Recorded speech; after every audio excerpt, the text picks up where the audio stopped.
بسم اللہ الرحمن الرحیم۔ آر ایس ٹی وی کے معزز دوستو السلام علیکم۔ دوستو کیا آپ جانتے ہیں کہ حضرت یونس علیہ السلام کو اللہ تعالیٰ نے مچھلی کی پیٹ میں کتنے دن زندہ رکھا؟ بالکل دوستو، آج کی ویڈیو میں ہم آپ لوگوں کو حضرت یونس علیہ السلام کے بارے میں بتائیں گے، لیکن ویڈیو میں آگے بڑھنے سے پہلے اگر آپ ہمارے چینل پہ نئے ہیں تو پلیز سبسکرائب کر دیں۔ بالکل دوستو، حضرت یونس علیہ السلام کا قرآن پاک میں ذکر بار بار آیا ہے۔ سورہ انعام، سورہ یونس، سورہ صافات اور سورہ انبیاء میں آپ کا ذکر مبارک ملتا ہے۔ دوسرا، حضرت یونس علیہ السلام ملک عراق کے شہر نینوا میں پیدا ہوئے تھے، جس شہر کی طرف آپ کو نبی بنا کر بھیجا گیا تھا۔ اس کی آبادی 1 لاکھ یا اس سے کچھ زیادہ تھی۔ آپ بھی لوگوں کو بت پرستی سے منع کرتے اور اچھائیوں کی ہدایت کرتے۔ اس بات سے آپ کی قوم آپ کی دشمن ہو گئی۔ آخر قوم کی بار بار مخالفت سے تنگ آ کر آپ نے فرمایا کہ اب اللہ تعالیٰ کا عذاب تم پر آ کر رہے گا، اور یہ کہہ کر بستی سے باہر نکل گئے اور اللہ تعالیٰ کے عذاب کا انتظار کرنے لگے۔ ان کے جانے کے بعد بستی والوں نے مشورہ کیا کہ حضرت یونس علیہ السلام عذاب کی پیشن گوئی کر گئے ہیں اور وہ کبھی جھوٹ نہیں بولتے، اس لیے اس معاملے میں غور کیا جائے۔ ان کے مشورے میں یہ طے ہوا کہ اگر جمعرات کو حضرت یونس علیہ السلام بستی سے باہر چلے گئے تو سمجھو کہ صبح ہم پر یقیناً عذاب آئے گا۔ چنانچہ انہوں نے دیکھا کہ حضرت یونس علیہ السلام رات کو بستی سے باہر نکل گئے اور صبح کے وقت عذاب کا آثار ظاہر ہونے لگے، تو ان کو یقین ہو گیا کہ اب ہم ہلاک ہونے والے ہیں۔ یہ دیکھ کر حضرت یونس علیہ السلام کو تلاش کیا کہ ان کے ہاتھ پر ایمان لے آئے، مگر جب ان کو نہ پایا تو خود ہی اخلاص نیت کے ساتھ توبہ و استغفار میں لگ گئے۔ بستی سے باہر ایک میدان میں نکل آئے۔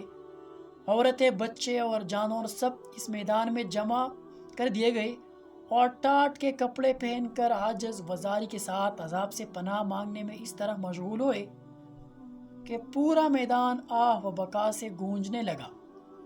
اللہ تعالیٰ نے ان کی توبہ قبول کر لی اور ان سے عذاب ہٹا دیا۔ ادھر حضرت یونس علیہ السلام بستی سے باہر اس انتظار میں تھے کہ اب اس قوم پر عذاب نازل ہوگا، مگر عذاب نازل نہ ہوا۔ قوم کے توبہ و استغفار کا ان کو علم نہ تھا، اس لیے ان کو یہ فکر لاحق ہوئی کہ اب اگر میں بستی میں گیا تو مجھے جھوٹا قرار دے کر قتل کر دیا جائے گا، کیونکہ ان بستی والوں کا قانون یہی تھا کہ جھوٹے آدمی کو قتل کر دیتے تھے۔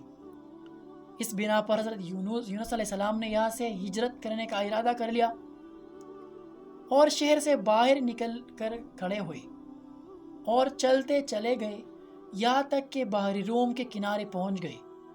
وہاں ایک کشتی جانے کے لیے تیار تھی، اس پر سوار ہو کر روانہ ہو گئے۔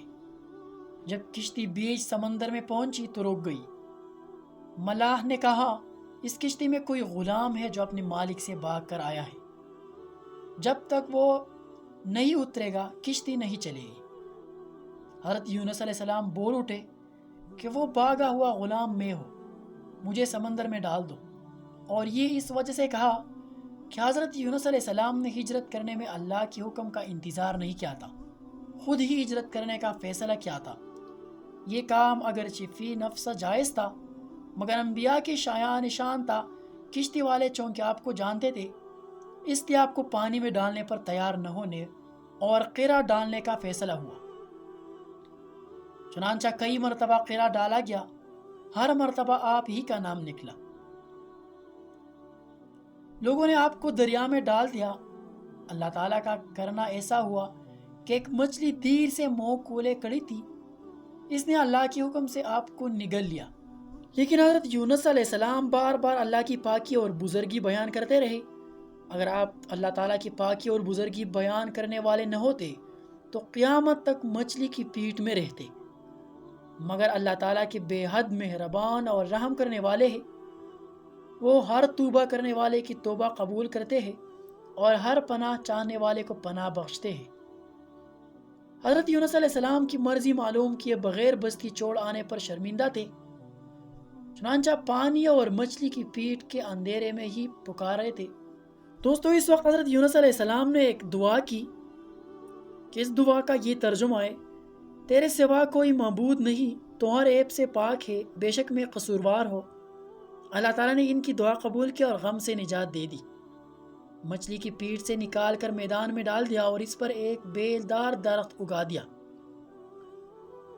حضرت یونس علیہ السلام کی اپنی قوم سے روانہ ہونے کے بعد اللہ تعالیٰ نے ان پر ایک بڑا سخت عذاب بھیجا، لیکن جب قوم نے دیکھا کہ عذاب آ رہا ہے تو وہ سب میدان میں آ کر اللہ سے استغفار اور توبہ کرنے لگے۔